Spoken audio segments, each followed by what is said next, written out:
nating kinds of death, we have the clinical death or somatic death. Yun yung tinatawag natin una.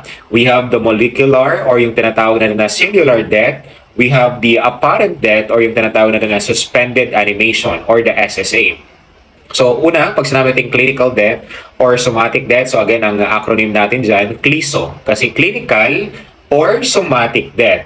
Pag sinabi natin clinical or somatic death, that is the sudden cessation or the sudden stoppage of the upward and of course the downward movement of the chest in the process of respiration or the breathing.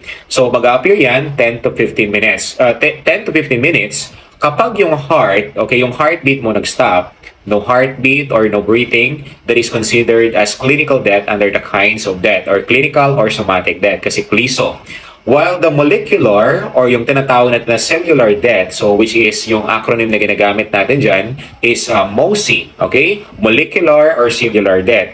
So ang molecular or cellular death naman, that is the death of the individual cells. Again, that is death of individual cells wherein yung particular or every cells na mamatay class one at a time after the somatic death. Okay? Mag-appear lang class or susunod lang sa molecular or cellular death after the appearance of the somatic death.